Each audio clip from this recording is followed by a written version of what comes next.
pause en vez de pausarla, la corté. Listo. Listo, dale. Bueno, referente a la pregunta para argumentar los atributos y los objetos que se pueden medir mediante la observación directa, comparación directa, pensé en este ejercicio, un ejercicio donde se coloquen en una superficie plana dos grupos con diferentes elementos o diferentes objetos.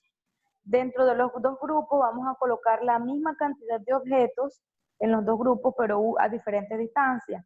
Es decir, que en el primer grupo se colocan, digamos, 10 elementos juntos, agrupados, mientras que en el segundo grupo se van a colocar los elementos con una distancia más larga, más separada. Entonces se les preguntaré a los niños, vamos a observar los elementos, mira qué colores hay después de manipular los elementos, los objetos, los colores, la forma, el tamaño. Entonces se le preguntaría al niño, ¿dónde hay más elementos? El niño, pues para saber dónde hay más elementos, él deberá contar. Sin embargo, la idea es que el niño diga que hay más elementos en el segundo grupo, que es el que tiene los elementos separados, para luego decirle o explicarle, hacerle ver que la mejor opción para saber dónde hay más elementos es contar, ¿verdad? Luego le preguntaría, ¿cuál de estos elementos es el más largo? En esos elementos, él dirá cuál es el más largo. Le preguntaré cómo supo cuál es el más largo o qué hizo él para saber que ese es el elemento más largo.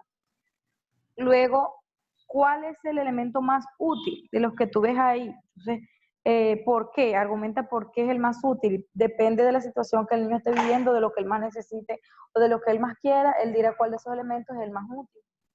Esa es mi pregunta, mi forma de evaluar, no sé. Okay, muy bien, vamos a esperar a la profe Beatriz. Sí, claro. Profe Beatriz, ¿está por ahí? Estoy.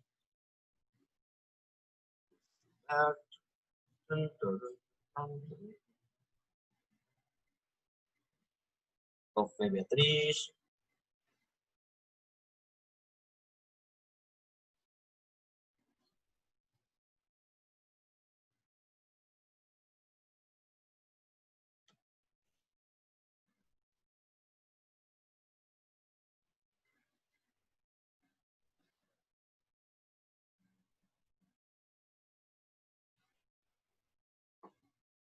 Ópera.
Profe.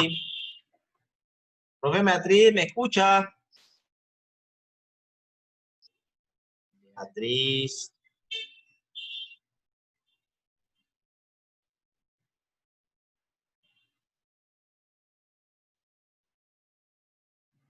No sabemos si de pronto tiene audio o no tiene.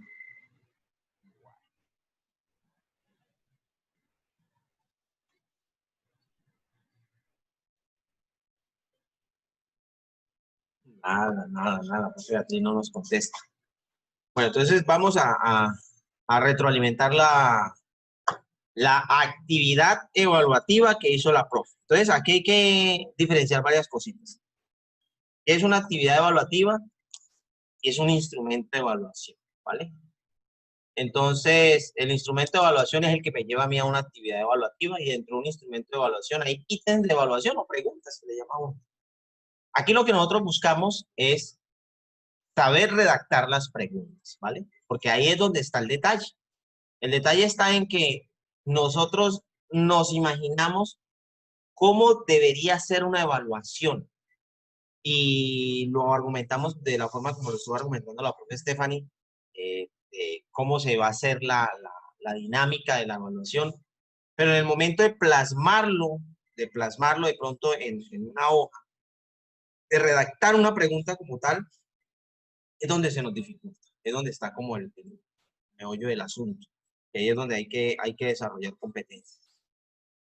Hay que tener muy claro y es qué es lo que está ahí dentro de la evidencia de aprendizaje y dentro de mis ámbitos conceptuales que yo les estoy enseñando, cómo los apunto yo a que ellos lleguen a ese punto.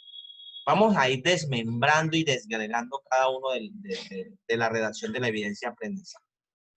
Argumenta cuáles atributos, pues, atributos de objetos, no importa los objetos, entonces ya decimos nosotros tenemos objetos. Hay que buscarle atributos al objeto. Color, tamaño, forma, olor, no sé si sabor, si le pone usted fruto, bueno, ya. Pueden ser medidos mediante la comparación directa, medidos mediante la comparación directa. Eso quiere decir que yo puedo tener 3 o 4 elementos a este lado, en una hoja, le digo yo, le dibujo 3 o 4 elementos a este lado, y al frente le pongo yo una figura, y esa figura va a tener un tamaño específico. Una de las preguntas es que yo pueda hacer medidas comparativas. ¿Cuál de estos es igual? Digamos, si trabajo en una hoja cuadricular, pues va a ser más fácil. ¿Cuál de estos es mayor? ¿Cuál de estos es menor? Ahí yo podría estar hablando de las medidas, ¿vale? ¿Y cuáles pueden ser calculados con algunas operaciones entre números? Operaciones entre números. Entonces, yo puedo decir, si este objeto que está aquí, le pongo otro que está acá al lado, es el doble o es 2 veces más grande que este, y le pongo uno más pequeñito acá, y este es el doble que este, ¿qué relación entre este pequeñito y el grandote? Ya. Eso a simple lógica no se puede sacar, aunque si el estudiante es piloso, pues hace su operación de esta forma, si no, pues va a ir a los números. Pero no nos vamos a quedar solamente con recoger todo en una misma pregunta, porque es que aquí es donde está el detalle. Nosotros no podemos sintetizar todos los aprendizajes en una misma pregunta. Nosotros podemos hacer un ítem, es una pregunta, solo para hablar de atributos, ¿vale? Porque argumente los atributos. Hablábamos ayer, antier, poner varios objetos de diferentes, digamos, colores, tamaños y formas. Y decirle a los estudiantes que María escogió estos 3 objetos. ¿Qué atributos tuvo en cuenta María para seleccionarlos?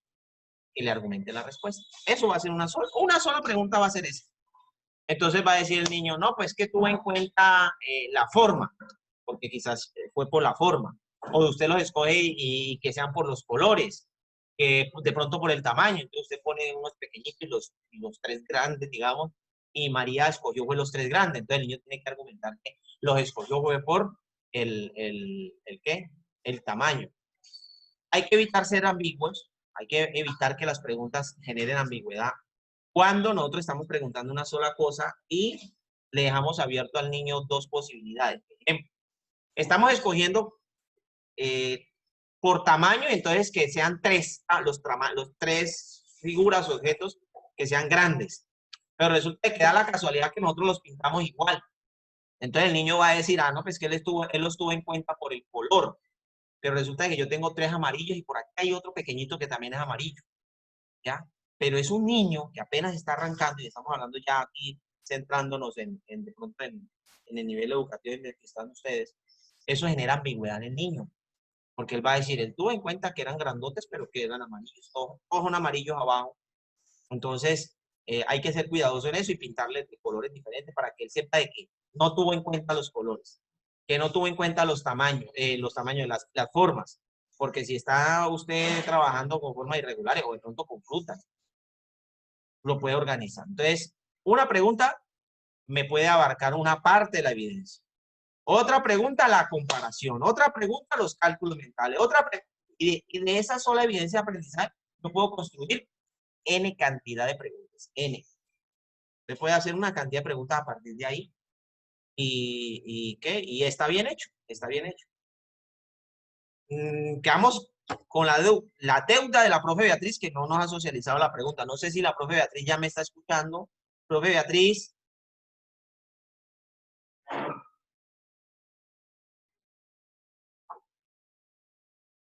No. Profe Stephanie.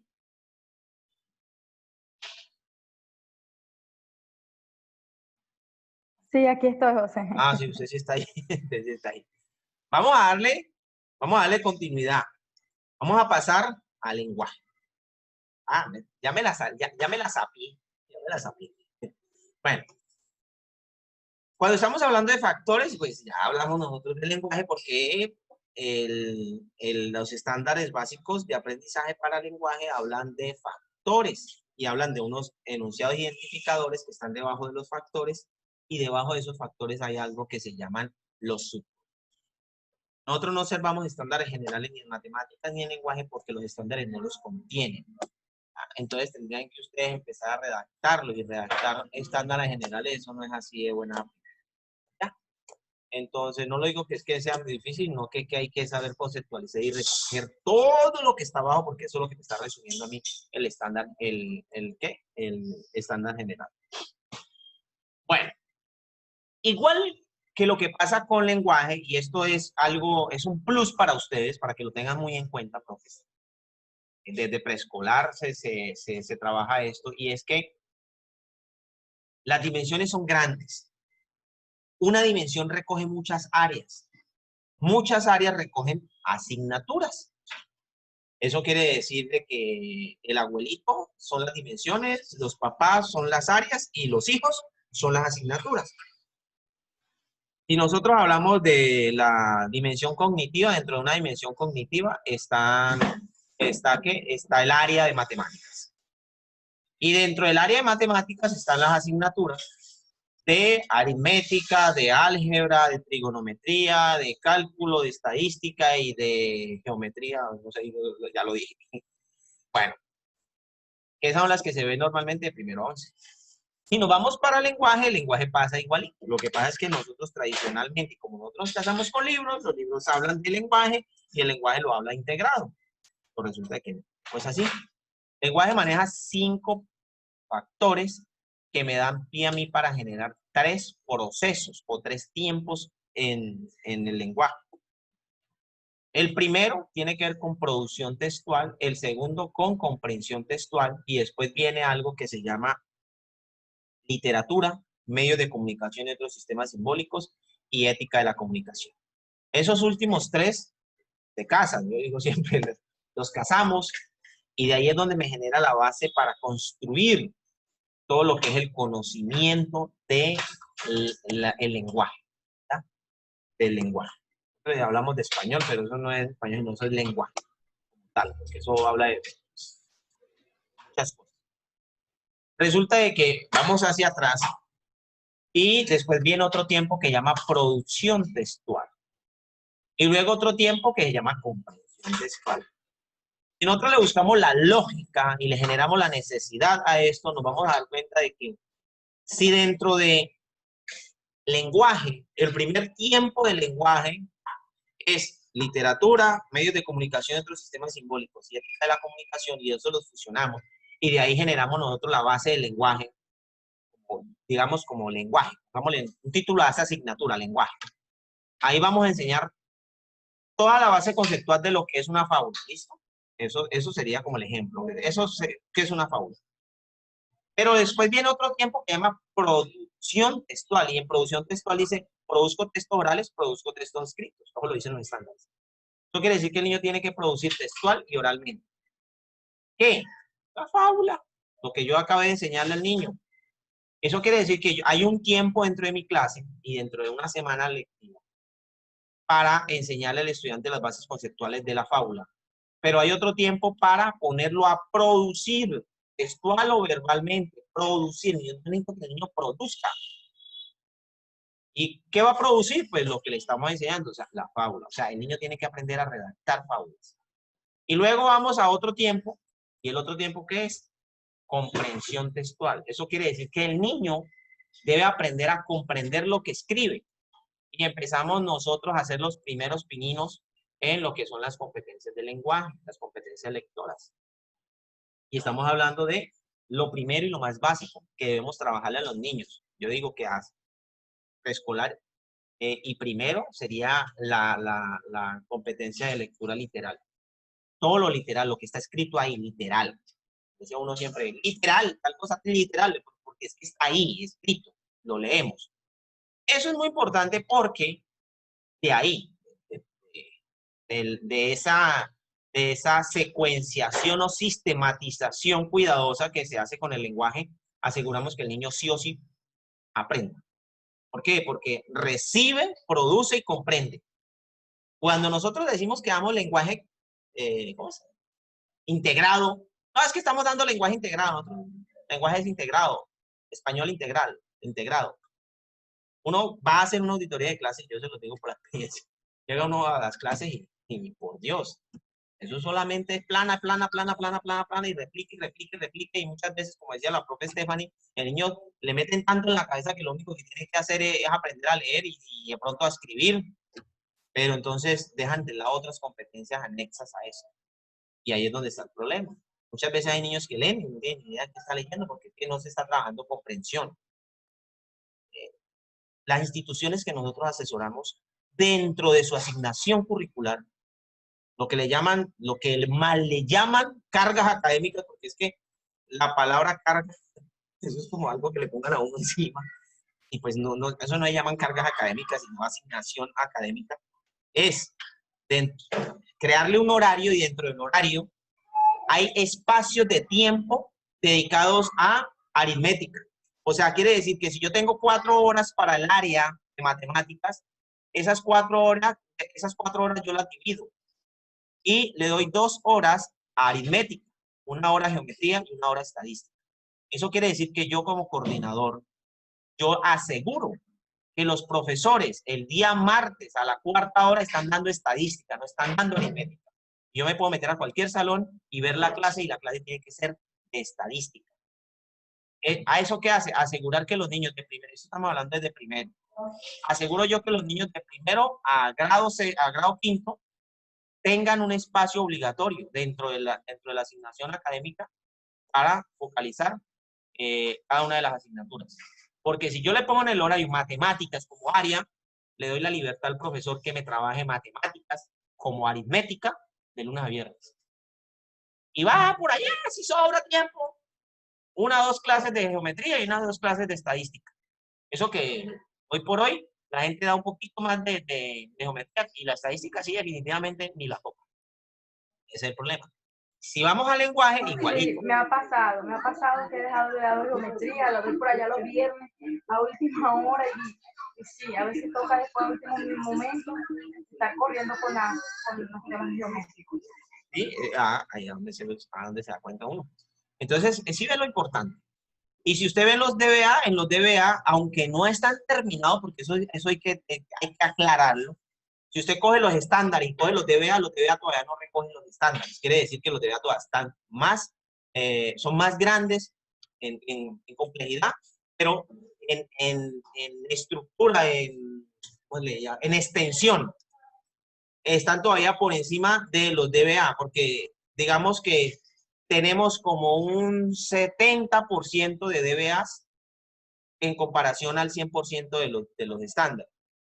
Y por eso es que al finalizar cada DBA, cada grado, hay unas pautas, unas líneas para seguir construyendo, ¿ya?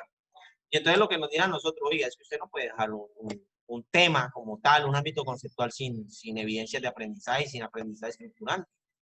Que no, que es que no tiene DBA asociado, pues construyalo. Porque anteriormente no habían DBA. Anteriormente hablaban era de indicadores de desempeño. ¿Qué le tocaba hacer a los profesores? Construirlos. En este momento, da la gracia a Dios que ya al menos hay algo. Y que matemáticas y lenguaje son los más avanzados, tienen versión 2. Ciencias naturales tienen una versión, sociales tienen una versión de prueba. Bueno, inglés también tiene ya las versiones completas. Inglés sí ya está completo, desde preescolar, desde transición hasta 11. Pero el resto, imagínate. Entonces, dentro del espacio, porque ahí el paréntesis, dentro del espacio de la asignación en el horario, si yo dentro de ese horario le establezco a la institución de que usted va a tener de las 4 horas de lenguaje, 2 horas para lenguaje o español como está, o base conceptual del lenguaje, o no sé cómo le llamarán, no importa el nombre. Y va a tener una hora de producción textual y una hora de comprensión textual, sí o sí el estudiante tiene que hacer. Y eso sí, y se califica individualmente, el profesor tiene que enviar actividades específicas ¿para qué? Para la acción en el aula de producción textual y de comprensión textual. En comprensión textual se puede trabajar muchísimo la coevaluación, y empezamos a meternos nosotros en este proceso de evaluación. Recuerden que es heteroevaluación, coevaluación y autoevaluación, que sí o sí hay que hacerla, y ya nos lo están diciendo nosotros desde el 2017 con las actualizaciones del CIE. No sé si ustedes hicieron día E, pero el año pasado que se hizo día E iba encaminado hacia CIE, entonces precisamente eso es lo que hay que trabajar. ¿Qué pasa aquí? Tenemos otra actividad evaluativa para grado cuarto, vean que ya subimos más el nivel, pero no importa. Miren que tenemos acá un factor y es medios de comunicación y otros sistemas simbólicos. Ojo a lo que tiene que hacer y saber el estudiante.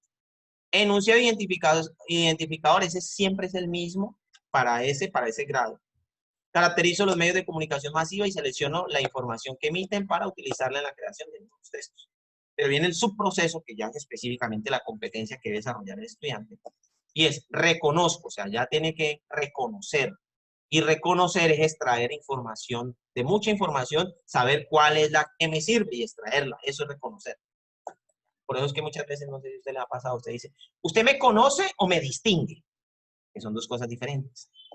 Distinguir. Yo, por ejemplo, a ustedes, yo digo, yo las puedo a ustedes distinguir, porque en medio de muchas personas, yo la puedo diferenciar. Pero conocer es saber quién es usted, cuáles son sus gustos. O sea, cuando uno se vuelve amigo de alguien, empieza a conocerlo, ahí es donde uno dice conocerlo. Y reconocerlo es identificarlo dentro de mucha gente, con muchos aspectos, dentro de muchos amigos, digamos, puedes traer a esa persona. Reconozco las características de los diferentes medios de comunicación masiva. Entonces nosotros debemos pensar ahí nada más que debo enseñarle medios de comunicación masiva, eso es ámbito conceptual. Pero adicional a eso debo enseñarles las características. Adicional a eso debo enseñarles a ellos a hacer tablas. Y esas tablas deben ser comparativas, porque ellos deben colocar ahí semejanzas y diferencias. ¿Por qué? Porque el subproceso me lo está indicando, le está diciendo a usted, a mí no me sirve que usted le enseñe medios de comunicación y ellos repitan como loros. Si yo le pongo un texto, él me tiene que identificar a qué tipo de medio de comunicación pertenece. Y vamos a seguir. Ya la evaluación, que es el aprendizaje estructurante y la evidencia, me dice, analiza la información, ya debe analizar, presentada por los diferentes medios de comunicación con los cuales interactúa. Y la evidencia dice, identifica las diferentes estructuras por medio de las que los medios de comunicación masiva presentan información. Ya piensen ustedes en cómo sería la evaluación. ¿Cómo sería la evaluación? O sea, ¿qué debo hacer yo para recoger todo eso? Para que usted pueda decir, oiga, el estudiante aprendió. Me desgasté durante todo un periodo enseñándole medios de comunicación y nada más. Vamos a hacerlo. 10 minutos igual y vamos a construir un ítem. Esperemos que la profe Beatriz esta vez nos participe. 10 minuticos, son las 11:36, 11:46, 11:45. Me repite, José, lo que tenemos que hacer. Qué pena. Otra vez otra pregunta. Ajá. Vamos a hacer una pregunta. Una sola pregunta, ¿vale? Ajá. Vamos a hacer actividades. Una sola pregunta Okay. que me recojan eso. Una sola. La que ustedes quieran. Listo, Stephanie. Cuéntame cómo fue la pregunta. Bueno, la pregunta fue, ¿cuáles son las principales características de los medios masivos de comunicación? No. Ya sí un no rotundo. ¿Por qué? Bueno, Recuerden que cuando nosotros hablamos, lo voy a retroceder para que lo tengamos en cuenta, en qué debe hacer un estudiante para responder. Vamos. Y no, ¿qué pasa? Acá. Listo. ¿Qué necesita saber y hacer el estudiante? Entonces es muy importante analizar después de redactar una pregunta y es saber qué necesita saber y hacer el estudiante para darle respuesta a mi pregunta. Si el estudiante necesita tener eso memorizado, si el estudiante necesita conceptualizar, si el estudiante necesita realizar un procedimiento, la pregunta está mal encaminada. Recuerde que necesitamos desarrollar habilidades. Si nosotros le preguntamos a un estudiante, la otra, si usted cree que el estudiante necesita copiarse o que se puede copiar para darle respuesta a mi pregunta, está mal redactada. ¿Qué quiere decir eso? Quiere decir que cuando nosotros aprendemos a redactar preguntas, usted puede salir del aula. Y eso, pues, usted está en primero, no tiene tanta dificultad, pero imagínense los profesores de grados superiores, tienen que estar como un policía ahí encima de los estudiantes para que no se vayan a copiar. Y uno se ríe de eso porque uno dice, no, es que la culpa no es del estudiante, la culpa es suya, por sus preguntas. Porque es que sus preguntas son conceptuales, son memorísticas. Eso quiere decir que si el estudiante tiene la facilidad de sacar el celular y escribirlas, ahí las encuentra y la respuesta. ¿Vale? Recuerden que tenemos que entrar en contexto. Entonces, un ejemplo. Mire que dice que debe identificar las diferentes estructuras, ¿vale? Quiere decir que yo le puedo poner al niño, yo le puedo escoger y digo, vamos a ver, hablar de medios de comunicación. ¿Qué medios de comunicación puede tener un niño y de cuáles puedo yo hablar? Digamos, de la radio, digamos, de la televisión, digamos, de internet, que ellos son muy tecnológicos ahora, entonces, y trajémosle nada más un ejemplo con ellos tres. Entonces, estructuras para medios de comunicación radial, para medios de comunicación televisivos y para internet.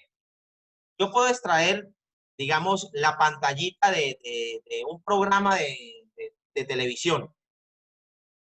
Puedo extraer ahí una figura, un texto, algo que sea como la publicidad de un programa radial, digamos. Digamos que Blue Radio, sí, el logo de Blue Radio. Y puedo extraerle aquí de una Jorge el Curioso, bueno, algo que ellos vean por televisión. Y a un lado, un medio de comunicación que tiene que ver, por ejemplo, con la parte de internet. Pero entonces Jorge el Curioso también lo pueden ver allá, pero se lo pongo en YouTube. ¿Entiendes? Pues lo recorto yo en YouTube. Él ya ve las tres estructuras y debe identificarme dónde las puede observar. Y él puede decir, mira, esto yo lo veo en el computador. Porque entonces, ¿a qué medio de comunicación pertenece? No, medios de comunicación tecnológicos. Ok, este que está aquí, no, radial. Y este que está aquí, no, este sí yo lo veo desde la televisión. ¿Listo? O de pronto un programa de televisión que den los sábados en Caracol, en RCN, no sé. Ahí ya, de esa forma, yo ya le estoy diciendo al estudiante, oiga, si usted reconoce la estructura, me la puede decir.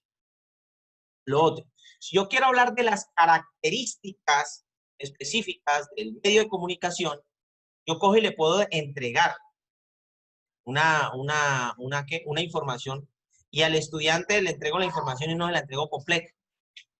Y le digo yo, teniendo en cuenta las características del medio de comunicación radial, ¿ya? La información anterior carece de A, B, C y D. Entonces el estudiante, sin necesidad de usted preguntarle cuáles son las características, él tiene que saber cuáles son las características porque tiene que identificar dentro de un contexto que usted le entregó cuál es la que hace falta o por qué no está completa, ¿vale? Y usted que está evidenciando que el niño sabe cuáles son las características sin necesidad de ir a preguntar. Entonces, como para ir... Por eso, allí sería utilizando un ejemplo, un texto, un tipo de texto donde el niño infiera. Por eso ¿Verdad? es que La siempre... pregunta que... Sí. No hay necesidad de llegar a inferir porque recuerden que estamos en la parte literal, ¿vale? Okay. Estamos en la parte literal.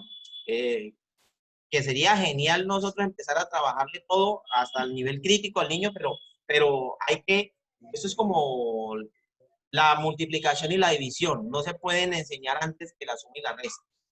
Entonces, lo primero que necesitamos nosotros es que el niño 16. desarrolle. ¿Cómo? ¿Me decía Stephanie? No, nada. Sigue. Lo primero que necesitamos nosotros es que el niño desarrolle el 100% de la competencia literal. ¿Saben por qué? Porque es que es triste que usted llegue a grado quinto, a grado sexto, hasta grado 11, niños que todavía no identifican lo literal en un texto. Y creen que lo literal solamente se aprende para lenguaje. Pero resulta de que es que el lenguaje es la base, el lenguaje es la columna vertebral, el lenguaje es el tallo, el tronco del aprendizaje, haciendo la analogía con un árbol. Si el niño no sabe leer, pues le va mal en matemática, le va mal en lenguaje, le va mal en sociales, le va mal en todo. ¿Por qué? Porque es que el niño tiene que tener las pautas de lectura, tiene que aprender a reconocer qué es lo que hay ahí. Y por eso es que la segunda habilidad de pensamiento se llama comprensión. A partir de comprensión, yo analizo e interpreto, que es la primera gran competencia universal del saber. Hay niños que no interpretan, ¿por qué? Porque no saben leer. Tan sencillo. Y de acuerdo que le estábamos diciendo hace unos días que nosotros debemos evitar pensar por el estudiante. Si el niño no interpreta una instrucción clara que nosotros le demos, usted le redacta la pregunta, se la entrega al estudiante. ¿Qué tengo que hacer? Vamos a leer. A ver qué entiendes. Y enseñémosle al estudiante a que aprenda a entender autónomamente, no a repetir como loros. ¿Por qué? Porque entonces es la explicación de la profesora sobre una tarea y usted lo que está buscando con esa tarea es que el niño genere habilidades. Entonces muchas veces es lo que pasa. Lo otro es que las preguntas 2020, hablando de la actualidad, deben ser contextualizadas. ¿Qué quiere decir eso? Que a nosotros no nos interesa saber cuál es el conocimiento adquirido que tiene el estudiante, sino qué sabe hacer con el conocimiento adquirido que tiene el estudiante. Un ejemplo práctico es ¿qué es? Defina, complete. Esas son preguntas conceptuales. Entonces hay profesores que dicen, no, es que yo las hago también tipo IFES. Y dicen, el ejemplo práctico de los medios de comunicación. Los medios de comunicación son dos puntos. A. No me digas eso, porque la evaluación que te acabo de enviar es tipo IFE y creo que me vas a decir No lo le que te importa, pero mandé. estamos aprendiendo. Entonces uno dice, no, porque es que uno habla de tipo IFES porque uno conoce la metodología de la pregunta tipo 1, que ni siquiera es tipo IFES. Saben que eso no nació en el IFES. La pregunta tipo 1 es opción múltiple, única respuesta, es la tipo 1. Entonces, cuando hablamos nosotros de preguntas tipo 1, opción múltiple, única respuesta, hay unos lineamientos para aprender a construirlas. Pero dentro de esos lineamientos, el modelo basado en evidencia dice, oiga, contextualícela. ¿Y para qué las contextualiza? Pues usted las debe contextualizar para que el estudiante haga la tarea. La tarea es lo que usted le pone. Basado en la información anterior, María decía que A, B, C y D. Esa es la tarea. O sea, ¿qué tiene que hacer usted con lo que le entregó? El estudiante debe evidenciarle a usted que sabe hacer algo con un conocimiento, no que se me memorizó. Por eso es que le dice uno a los estudiantes en pruebas externas. Las pruebas de tercero, ustedes saben que las pruebas de tercero, las pruebas de quinto, las pruebas de noveno, las pruebas de 11, que son pruebas externas, las supérate, las avancemos, que son pruebas externas, todas están encaminadas a ver qué sabe hacer el estudiante. En ninguna parte indaga por aprendizaje, por algo que se aprenda al estudiante. ¿Por qué? Porque si no sería fácil. Sería fácil para el estudiante copiarse, memorizar y contestar. Nosotros no necesitamos un estudiante que memorice. ¿Qué pasa? Que el estudiante en la contextualización, hablando de, por ejemplo, de los medios de comunicación, usted dice, los medios de comunicación son dos puntos y no importa cómo esté redactada la pregunta, lo que importa es qué debe hacer y qué debe saber el estudiante para poder contestar. Cuando usted redacta la pregunta, usted dice, ¿qué debe saber un estudiante? Haga el ejemplo más práctico, usted tiene una niña. Independientemente del grado en el que esté ella. Como la niña suya tiene 5 años, niña ya estaría en la edad para trabajar con niños de primero. No sé si en la institución lo reciben a partir de los 6, como en todas las instituciones. Pero usted le podría preguntar, Mi amor, tenga la información. Aquí dice, los medios de comunicación son A, B, C. ¿Tú cuál crees que es? Entonces, ella le va a adivinar. Tú dices, ¿qué quieres, qué deberías saber tú para poder contestar esto? Mamá, pues saber qué son los medios de comunicación. O sea, tiene que tenerlo aquí memorizado para poder contestar. Pero si tú le contextualizas y dices, si los medios de comunicación son los elementos que se encargan de transmitir información al público, no sé cómo lo contextualicen, cómo lo conceptualicen ustedes para los niños, porque hasta ese punto no le llego, pero usted lo conceptualizó, teniendo en cuenta que son esto, y dentro de los medios de comunicación se encuentran algunos que se pueden proyectar por medios electrónicos, otros que son auditivos, otros que son aquellos. Teniendo en cuenta la información anterior, María, o en este caso Alejandra, teniendo en cuenta la información anterior, Alejandra dice que uno de los medios de comunicación que se puede solo escuchar es, ¿ya?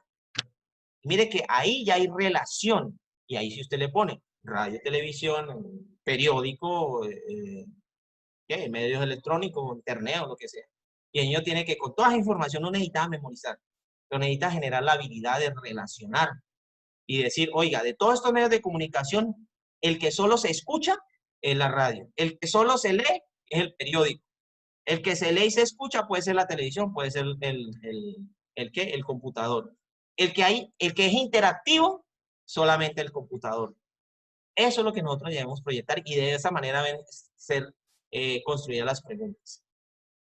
No se preocupe por eso, porque créeme que los profes, por ejemplo, en el colegio privado, ellos, en estos momentos yo estoy revisando las evaluaciones del segundo periodo. Me toca pregunta por pregunta bueno, acá los profesores tienen cancha, pero aún hay algunos que todavía se quedan en algunas preguntas. Profe, esta pregunta no. Esta pregunta reestructúrela. Esta pregunta está bien hecha, está bien organizada, apunta lo que nosotros necesitamos. ¿Por qué? Primero estamos en una época de pandemia. Si nosotros enviamos un instrumento de evaluación, no tenemos nosotros los ojos ahí pegados al estudiante para evitar de que el estudiante le copie. Si la pregunta es conceptual, el estudiante lo googlea, se lo wikipedia, ¿cómo se dirá? Bueno, ahí la palabra. Se lo busca en Wikipedia. Googlea. Lo de lo googlea, sí, pero ¿y cómo se dice para Wikipedia? Wikipedia. Se lo wikipedia. Y se lo pone ahí. Y usted le debe poner 100. ¿Por qué? Porque es que le contestó 100%, le atinó al 100% a las preguntas. Pero usted sabe de que el estudiante fue que se le copió. Cuando usted sabe que el estudiante se le copió, uno dice, profe, es que el irresponsable es usted. ¿Por qué? Porque usted le está calificando algo al estudiante que no son evidencias de aprendizaje. Es memoria, pues copia. Entonces, por eso mira uno muchas veces en las instituciones estudiantes que están en el descanso leyendo un cuaderno, haciendo el machete, rayándose las piernas, escribiendo dentro del borrador. No, mejor dicho, 1001 machetes. Ustedes no tienen ese problema porque los niños están todavía pequeñitos, pero creen que empiezan a crecer. Pero eso lo obliga el sistema. El sistema obliga a que el estudiante memorice.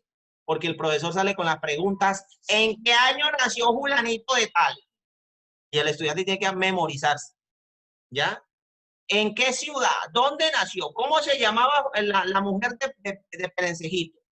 Defíname qué es tal cosa, complete. No. Entonces el estudiante sabe que todo lo tiene que memorizar. Tiene que meterse toda esa información 2 o 3 días antes de la evaluación. Por eso decimos nosotros, y lo que les decía yo anteriormente, la bulimia, y por eso se aplica a la educación. Y después de la evaluación, ahí es donde está el problema, que después de la evaluación no hay aprendizaje. El estudiante, usted le pregunta y dice, oiga, pero venga Alejandra, si te sacaste 90 en la evaluación, ¿cómo es posible que hace una semana tuvieras la información y ahorita te estoy preguntando y ya no te acuerdas? Es la verdad. La niña memorizó a corto plazo y el cerebro no tiene la capacidad de almacenar información que no le sirve, la desecha.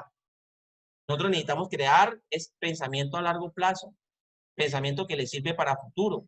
Pero ¿cuándo lo hace? Cuando la niña lo ejecuta, cuando la niña lo pone en uso, cuando la niña dice, oiga, los medios de comunicación me sirven para esto y los identifico.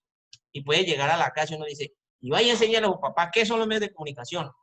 Que cuando usted escucha una noticia, usted diga, oiga, eso es un noticiero, eso se escucha por la radio. Ah, bacano. En los celulares, ¿qué tipo de comunicación existe en los celulares? El noticiero que está transmitiendo por la televisión, por la radio. ¿Que el noticiero se puede ver en todos los medios de comunicación? Sí, un noticiero se puede ver, sí. Ah, y entonces en el periódico, ¿cómo se ve el noticiero? Ay, no, el noticiero no se puede, pero sí se ve noticias. Ah, es otra cosa diferente, pero que el niño le argumente a usted eso. Vamos con otra. Se está poniendo bueno. Me aproximo al conocimiento como científico social. Estos son estándares para sociales. Igual sociales tiene también 3 conocimientos propios de las ciencias sociales. 3 conocimientos propios. Uno son, antes de hablar de eso, sociales maneja relaciones. Entonces, el primero es las relaciones con la historia y las culturas. Las relaciones con la historia y la cultura, ese es lo más obvio, pues de ahí se me genera mi historia. Las relaciones espaciales y ambientales, de ahí se me genera geografía. Y las relaciones ético-políticas, de ahí se me genera mi democracia y política. Y nacen primero. Y yo muchas veces le pregunto a las instituciones, ¿y usted da relaciones ético-políticas en primero? Ni siquiera en noveno. Lo dejan para 10 y 11.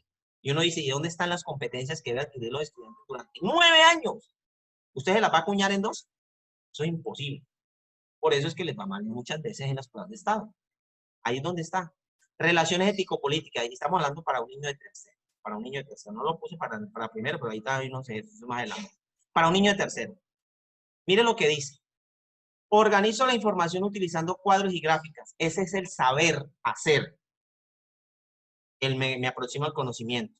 El saber que es el conocimiento como tal. ¿Y por qué estos son diferentes a los otros? Porque lo que es ciencias naturales y ciencias sociales están estructurados en los 3 saberes. En el hacer, en el saber y en el ser. Y están organizados así.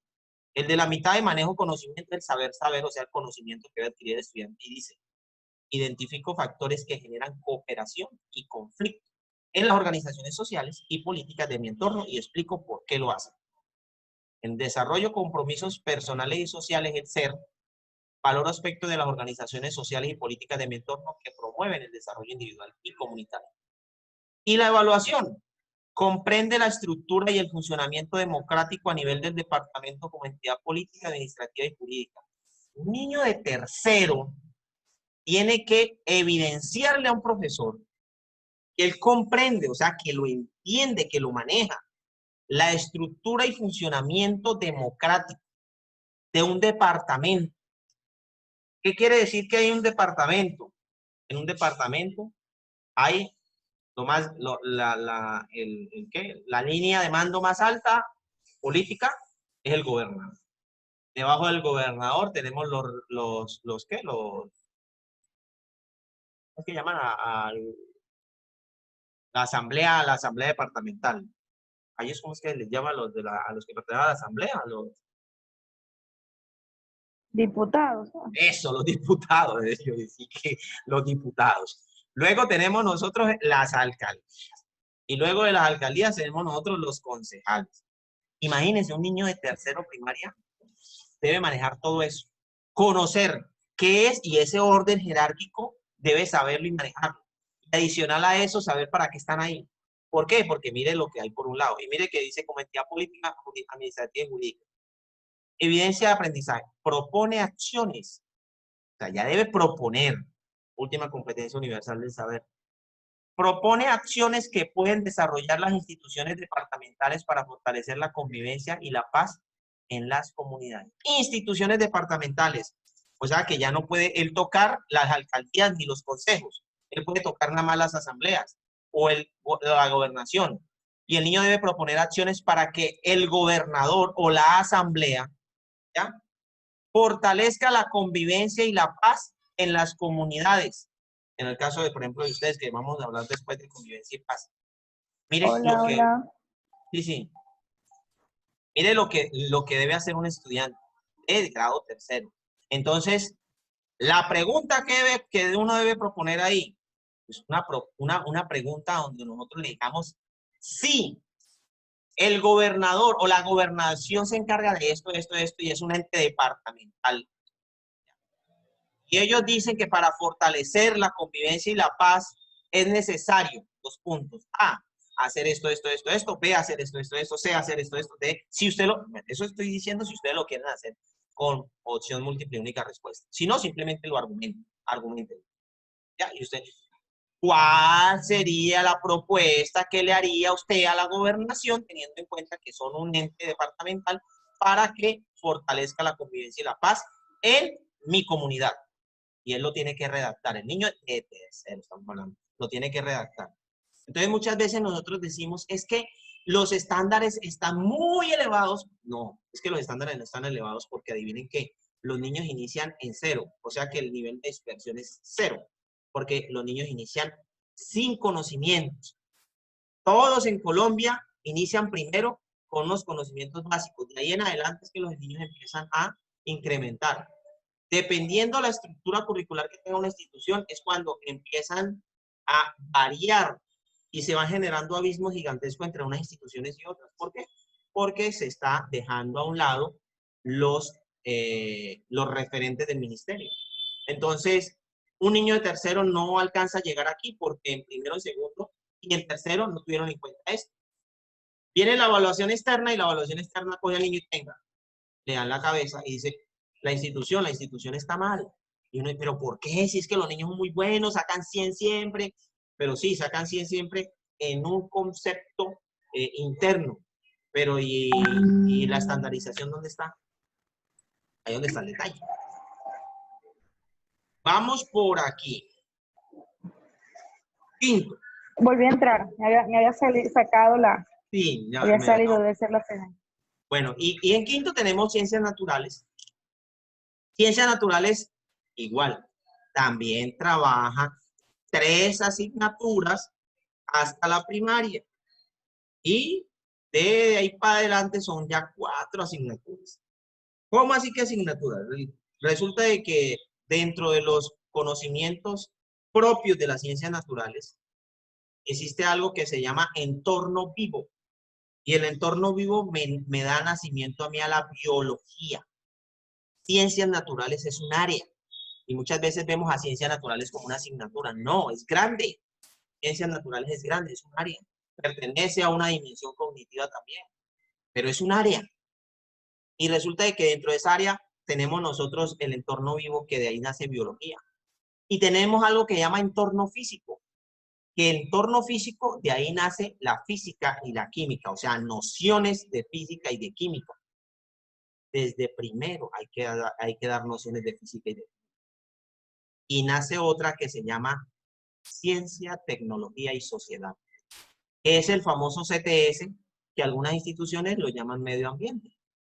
Y eso no importa. Lo importante es que se dé lo que está dentro de ello. Medio ambiente. Ese lo hicimos para quinto. Mire lo que dice el saber hacer. Comunico oralmente y por escrito el proceso de indagación y los resultados que obtengo. El conocimiento propio en CTS. Asocio el clima y otras características del entorno con los materiales de construcción, los aparatos eléctricos más utilizados, los recursos naturales y las costumbres de diferentes comunidades. El clima debe estar asociado a todo eso. Y uno dice, ¿y por qué en Tunja, por qué en Bogotá no hay tantos ventiladores más? Es que ni hay ventiladores. ¿Y por qué en La Guajira hay tantos ventiladores? Ah, porque es que en La Guajira son más baratos. Ahí ya nos está diciendo el niño de que no ha desarrollado las habilidades que yo quiero que él me demuestre. Él tiene que asociar de que pues, ya no hay necesidad de poner un ventilador o un aire acondicionado, ejemplo, porque el aire acondicionado tiene una función y es enfriar el espacio donde estamos nosotros, bajar la temperatura ambiental. ¿Qué pasa? Pues que allá no hay necesidad de eso porque hay frío. Entonces, ¿para qué poner un ventilador? ¿Para qué poner un aire acondicionado? Antes al revés. Muchas veces se ponen calefacciones cuando la temperatura es muy bajita. Lo otro, ¿por qué no podemos tener allá la misma estructura, las mismas casas que las que tenemos acá? ¿Por qué no podemos poner los kioscos que tenemos nosotros acá, poner esos kioscos en los patios en Bogotá? O de pronto en zonas de temperatura, o sea, para hacer el contraste bien, en zonas de temperatura muy fría o climas muy lluviosos. El niño tiene que saber de que si llueve mucho, pues te va a podrir esto. Todas esas cositas hay que tenerlas en cuenta. Vamos más para allá. El saber, el ser. Reconozco y acepto el escepticismo de mis compañeros y compañeras ante la información que presento. El estudiante tiene que aprender a tener tolerancia, mucha tolerancia. ¿Por qué? Porque es que no siempre a los estudiantes bien reciben la información de otro estudiante, de otro compañero. Muchas veces van a decir, no, lo que usted está diciendo está mal, y por eso se agreden, se ponen bravos. No, es que él estaba diciendo que lo mío estaba mal. No, eso no tiene que ser así.